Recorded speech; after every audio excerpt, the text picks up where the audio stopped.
A lot of people think I'm rude or abrasive or impatient, but I'm just from New York.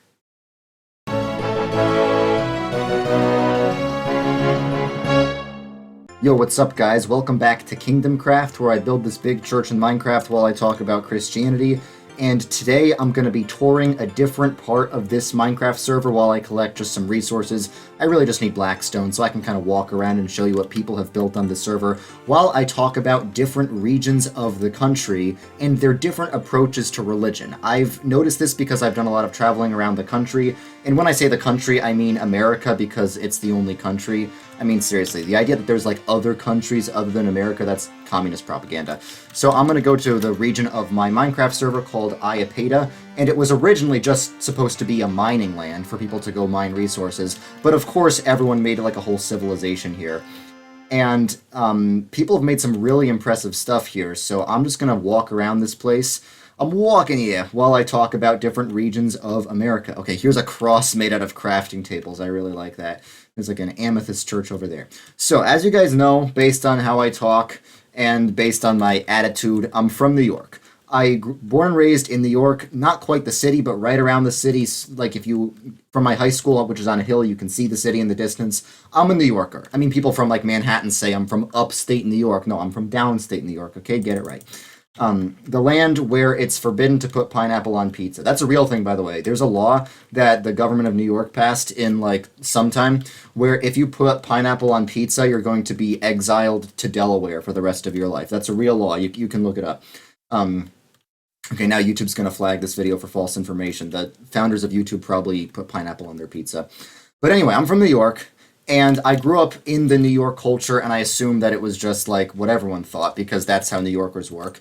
But then when I became Christian, that was when I went to a summer camp in the Midwest. And then when I came back to New York, everyone found my approach to religion kind of weird, even people at my church. Because even though I'm from New York, even though culturally I'm still a New Yorker, my approach to religion I found seems to be a bit more Midwestern. And then several years later, when I met my girlfriend, who is super Midwestern, she's from like Kansas. And by the way, I've been to Kansas. There's a lot of nice people, but there's nothing there. I've been to Kansas more times than any New Yorker can probably say they can. Been to Kansas and Nebraska and other places in the middle of nowhere. But okay, there's just a sign here that says bruh. Okay, but I noticed that there's different attitudes towards religion in the Northeast, like the New York area, versus the Midwest. And then I went to the South for college, and I noticed there was a third different approach to religion there. And I've never been to the West Coast, but I've spoken to some people. So I think in the four broad regions of America, the Northeast, the South, the Midwest, and the West, there's just four different approaches to religion.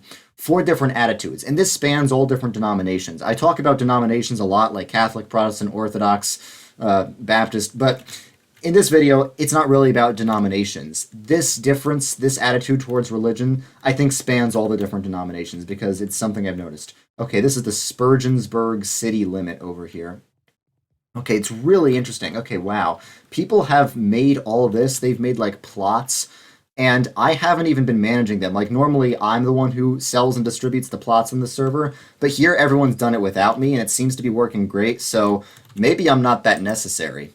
But yeah, so this server is really cool, by the way. People make amazing churches and stuff. But yeah, like I was saying, there's different attitudes towards religion in where I grew up versus where I converted to Christianity, which was in the Midwest, versus where I went to college, which is in the South. So it can be put on kind of like a grid. There's two factors. Whether the religion is more of an individual thing or more of a communal thing, and then also whether religion is like very important or whether people have a more secular approach where religion can just sort of be on the side in your life. So I would say in the Northeast, religion is more of a communal thing, but it's not that important. So a lot of people, their religious identity is based on what their family is. A lot of people say they're Catholic or Jewish just because that's what their family is. But the only difference in New York, where I grew up, between being Catholic and Jewish is do you open your presents on Christmas or on Hanukkah. There wasn't a lot of devout Christianity, and even people in like my own church, people who did take their faith seriously, it was just generally understood that you can talk about your faith in church, but you shouldn't really talk about your faith publicly much. So in New York, in the Northeast, faith seems to be a bit more of a communal thing, but it seems to be a bit more secularized. I mean, people of faith tend to be a bit more secular in their approach to the rest of their lives. Whereas in the Midwest, I noticed faith was also a very communal thing, but faith was a much bigger part of people's lives, and they talked about it in every area of their life. Because the place I went, the summer camp I went, it was Christian themed, but it was a music camp, and everyone was talking about how their faith intersects with music. And then when I went back home to New York, and I started talking about how important my faith was to me, and how it impacted every area of life. Of course, everyone in my high school thought I was a weirdo, but that makes sense because they were all like atheist or whatever. But even some people in church, some people who I would say are still devout Christians, they thought I was a bit too much of an extremist. They thought I was taking this whole Christianity thing a bit too seriously, maybe to the point where I'm turning other people off from the faith. Because even people at church, I noticed when they were doing something like outside of church, their faith didn't seem to be a big factor in it. They sort of checked their faith at the door. So the northeastern approach is faith is very communal, but not very devout. In the Midwest, faith is very communal and very devout. Faith is very based on community in the Midwest, both in Ohio, which is where I became Christian, and in Kansas, which is where my girlfriend is. Now we get to the South. In the South, the faith is as important for people as it is in the Midwest. People are just as devout in the South as they are in the Midwest, but faith is much more of an individualistic thing. Like in the Midwest, people asked me, like, did you grow up in church? Is your family Christian? That was the question people asked me in the Midwest when I went to their churches there. But in the South, the question is, when did you get saved? And I think it has to do with the denominational differences. I said I wasn't going to talk about denominations. But in the Midwest, there's a bit more of a Reformed and a Lutheran influence, especially if you get to the upper Midwest. There it's like super Lutheran. And basically every Midwestern person in the universe has like a grandfather who's a Lutheran pastor or something. And in those more traditional Protestant churches like the Presbyterians, the Dutch Reformed, the Lutheran, okay, this is a beautiful place. In those more traditional Protestant denominations, your religious identity is based on what your family is because they do infant baptism. And Baptists will say, oh, that means they don't really care about it. No, they do care about it. But it's more of a communal thing. It's more about belonging to something bigger. It's more about belonging to the kingdom of God as a whole. Whereas in the South, which is more influenced by the Baptist churches, they don't believe in infant baptism. They think baptism needs to be a personal, individual choice. So as a result, faith is a lot more about what you individually believe. And a lot of people, even if they do have a denomination, even if they are a denomination, which is usually Baptist, in the South, they don't usually identify with a denomination. They just say, I individually believe this and this and this. So in the Northeast, it's communal, but not as devout. In the Midwest, it's communal and devout. In the South, it's devout, but it's not as communal. It's more individualistic. And now we're going to get to the region that I have not actually been to, but I've heard from. The West. I'm talking about like the West Coast and stuff. Their religion is very individualistic, but it's not devout. That's where you have most of the spiritual but not religious people. I mean, you have those kinds of people absolutely everywhere. But I think the densest concentration of that is in the West Coast. And I've also heard that the West Coast has the most experimental religion, like the most people who are like quote-unquote Buddhist. And by the way, when like a white woman says she's a Buddhist, it's a total knockoff and it's an insult to like actual Buddhism. Like real Buddhism, even though I don't agree with it, is about denying yourself worldly pleasures. But like, I don't know, white yoga Buddhists engage in like every worldly pleasure possible. So it is a knockoff, but the point is it's about like experimenting and basically building up your own religious identity. And the West Coast seems to experiment the most with Eastern religious ideas, even though, like I said, it's probably an insult to people who are actually devoted followers of those Eastern religions. Okay, here is Spurgeonsburg Reformed Baptist University, formerly the Spurgeon, devoted to God. Okay, I think this whole town over here, this beautiful town, is called Spurgeonsburg, named after the great Reformed Baptist preacher Charles Spurgeon. And even though I'm Presbyterian, and even though everyone knows I make fun of Reformed Baptists, yada, yada, yada, I admit that Spurgeon's quotes are bangers. Charles Spurgeon is someone I greatly respect, even though I probably have a lot of theological disagreements with him.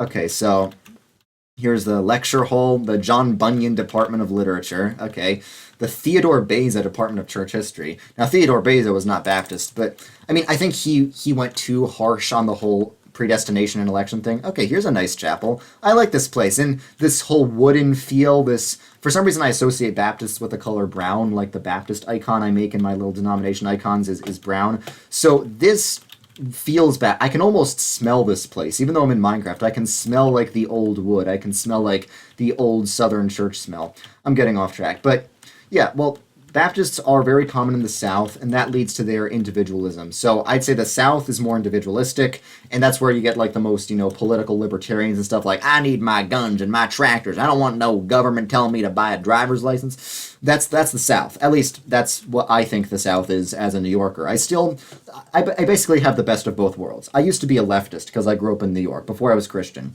And leftists are sometimes bigoted against like, I don't know, rural Southerners or whatever. And then I became like a what you would call a conservative Christian. And conservative Christians are not, I don't think we're actually bigoted, but we get accused of being bigoted against, sexual deviant groups. So I think I have the best of both worlds. I have both left-wing and right-wing bigotry. It's like I collect all the bigotry infinity stones. No, I'm kidding. It's not good to actually be bigoted. We can have our opinions, but we have to love our neighbors as ourselves, even love our enemies. And it's hard to love your enemies, but a good practice, and it's challenging when you think of this, is imagine the Good Samaritan parable. The Samaritans were the people that the Israelites thought were the absolute scum of the earth. So if you're thinking about the Good Samaritan parable, imagine you're like the guy who gets mugged and beaten and left on the side of the road, and the people who walk right past you and don't help are the people who are part of your team. So let's say you're like a really conservative Republican. Imagine some other fellow conservatives walk by and don't help you, but then the person who like actually does stop to help is like a lesbian with blue hair or something. And if you're like very liberal, imagine that the people who walk by and don't help you are like social workers or something, but then the guy who finally does stop to help you is like some redneck Trump supporter with like a tractor and a rifle strapped to his neck. I don't know. Something like that. It's a good exercise. So I'm talking about these differences between regions and I make fun of them. But at the end of the day, we need to love our neighbors, especially love our enemies, because the Pharisees were like, well, Jesus, you say you're supposed to love your neighbor, but who is my neighbor? And Jesus was like, everyone. It's true. So now I'm actually going to go mining for some resources, and I don't really care what I find as long as I find some deep slate. It's probably good to get out of here because night is falling. But I'm glad I got to tour that. Okay, it looks like people slept actually. So I made it on this server, so only a few people need to sleep for the day to change. So that means the nights never last very long, which is very annoying when people are trying to like farm mobs or something.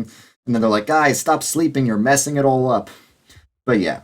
So some of the actual differences I've seen play out in the real world are when I went to Texas, I noticed there was a lot of religious devotion, which was really good, but church seemed more like a commercial thing.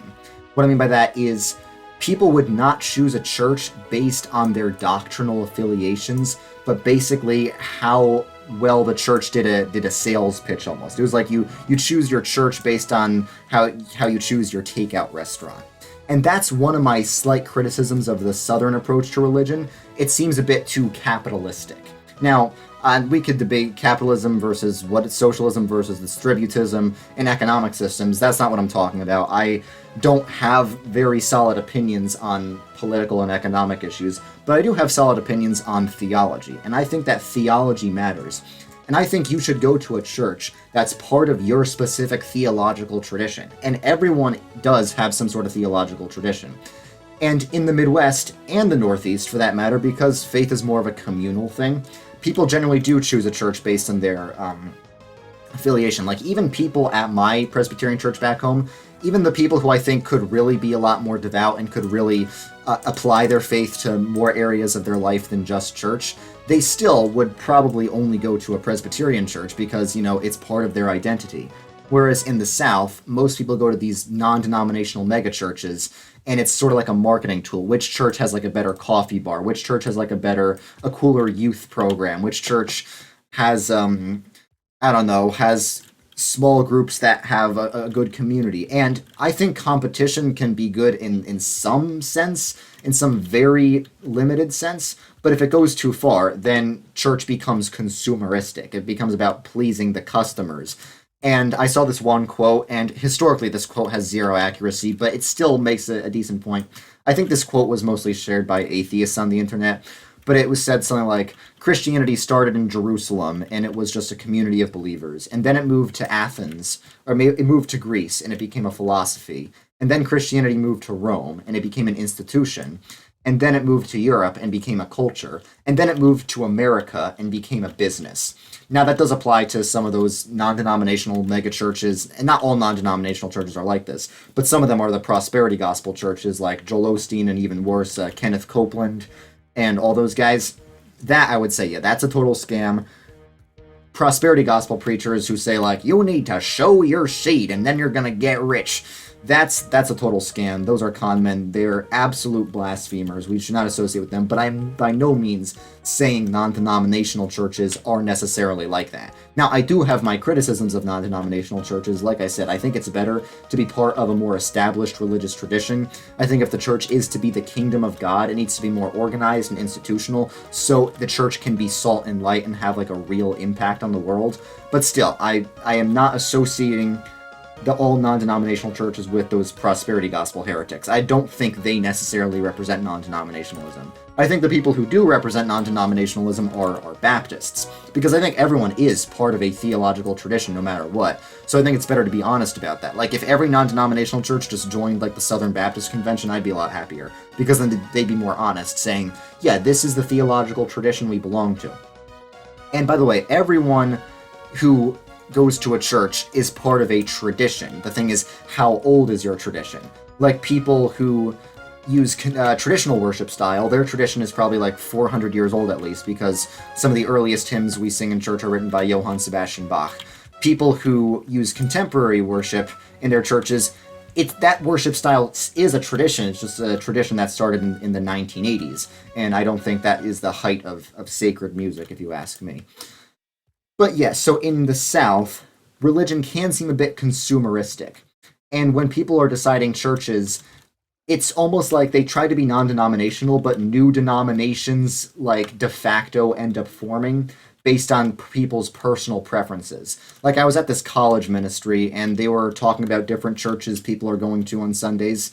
And they said, like, hey, there's a Trinity Bible Church if you're into the Bible Church, if you're a Bible Church kind of guy, and there's a East Fellowship Church if you're more of a fellowship church kind of guy. So it's like all these churches are just non-denominational churches, but it almost is forming new de facto denominations. Like, some people want more Bible churches, some people want more fellowship churches where the focus is on community. And in these college ministries, luckily I go to a school in Texas where there are a lot of Christians. In my high school, I was basically the only Christian there. But all the college ministries have like different approaches because they attract different people, and it almost de facto just forms new denominations. So, and we see denominations almost beginning to form in the Bible with Paul and Apollos. So I think because different schools of thought are inevitable, it's better to just be honest about it, while still acknowledging that we are united in the essentials. That's why, like, a good way to do ecumenism. And I know the Eastern Orthodox people in my comments are like, how dare you be ecumenical? You must acknowledge the one true church is the Eastern Orthodox Church. Guys, if I believed that, I'd be Eastern Orthodox, okay? And I am having a conversation pretty soon with some Eastern Orthodox guys, Kyle and Jay Dyer, and they're very friendly. I've done correspondences with them in the past. Yeah, I think that if schools of thought are going to develop, which is inevitable, it's better to be honest about them, instead of devolving into consumerism, which can create schools of thought not based on theological differences, but based on differences in personal preference. I think if the church is going to form different factions, which is inevitable, you cannot prevent that no matter what you do, the different factions should be based on different theological convictions, things that are actually more honest, rather than personal preferences. But what you see in this more individualistic approach to religion, which is more common in the South and the West, but it has more of an impact on the church specifically in the South because people are more devout.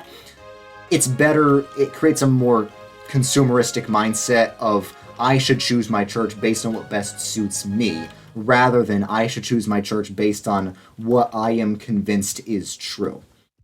So that's one of the ways I've seen these differences play out in the South, and I would say, obviously, in case you guys haven't figured this out by now, I think the Midwest, of all the regions of America, has the best approach to religion.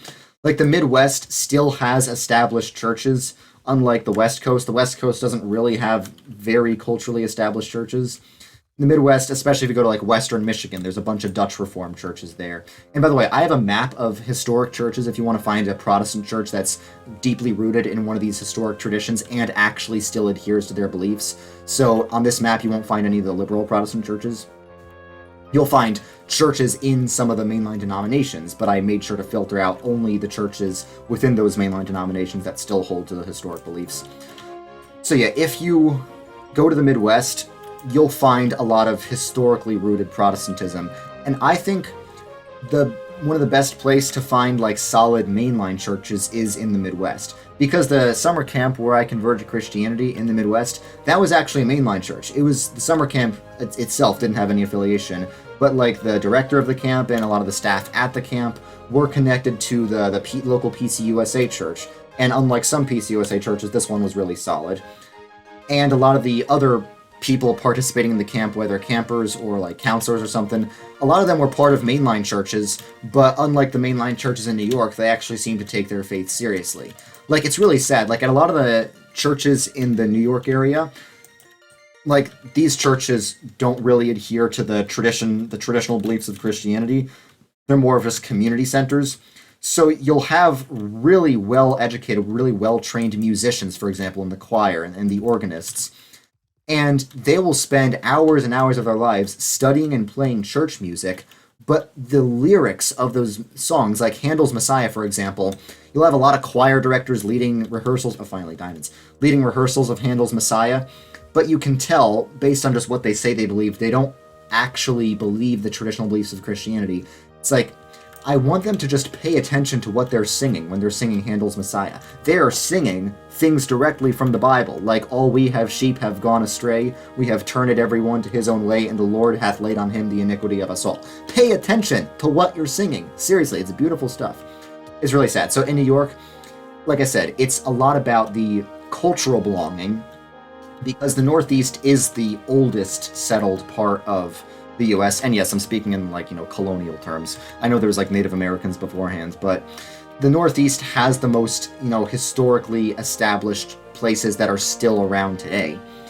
So there is a big sense of cultural belonging in people's religion, but the problem is people just don't take it seriously enough. I think the Midwest has the best of both worlds. In the Midwest, religion isn't too consumeristic like it is in the South or in the West Coast, but unlike the Northeast and the West Coast, religion, people actually seem to take it seriously.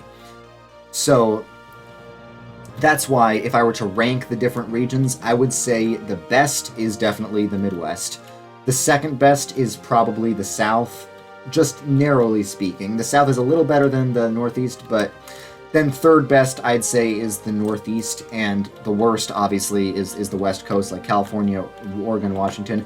However, there is an exception to that. For some reason, actually, I think I know why, because I recently just spoke to higher-ups in the denomination. In my denomination, the PCUSA, the majority of the churches, sadly, are theologically liberal, meaning they don't take the historic beliefs of our tradition very seriously.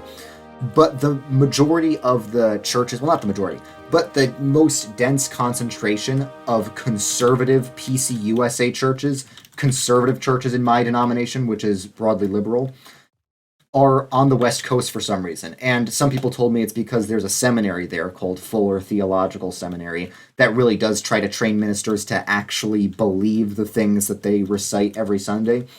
And that's a good thing. So even though, broadly speaking, the West Coast, I would say, is the worst religious environment in the country, there are hidden gems there because a lot of the conservative Presbyterian churches, and when I say Presbyterian, I mean PCUSA, my denomination, a lot of those are actually on the West Coast. And there are really, not just obscure churches, but really big, influential churches on the West Coast that are part of the PCUSA, but are also theologically conservative. Some ones I can think of are First Presbyterian San Diego. The entire San Diego region in the PCUSA is pretty conservative. Like, I think the entire presbytery has stood against the whole gay marriage decision. So First Presbyterian San Diego is like a really big, influential flagship church, and I know the pastor there. I've talked to him about the Reconquista. He's fully on board with it. He's giving me a complete list of solid churches in our denomination, so he's been a big help. And yeah, it's totally solid there. and he gave me a list of just 10 churches in the San Diego area that are part of the PCUSA but still really solid theologically. And further north in California, you have First Presbyterian Church Hollywood. That's right, guys, Hollywood. And it's still really solid. And I think San Francisco is a little bit more liberal, but there's still some really solid churches in that area. And in Washington State, there's also a good deal of solid churches. In rural Washington, you have the Church of Bruce Gore. And Bruce Gore is a guy I recently did an interview with. He's an awesome teacher, awesome theology teacher, and he's also in my denomination, the PCUSA. So yeah, my denomination overall is sick, but it's not dead. And we need to make that distinction. It's like when a denomination is dead, completely dead, you have to abandon it. But if it's just sick, it's like in The Princess Bride. He's like, he's not all dead, he's just mostly dead. If that's the case, you gotta stay and revive it. Alright, so that's about it. Those are just my ramblings about the different regions of America. Obviously, I'm not someone who studies culture for a living. These are just based on my own observations. I could be completely wrong. I could be just making all of this up as I go along. But that's just what I've observed. So thank you all for watching, and I'll see you guys later. Bye.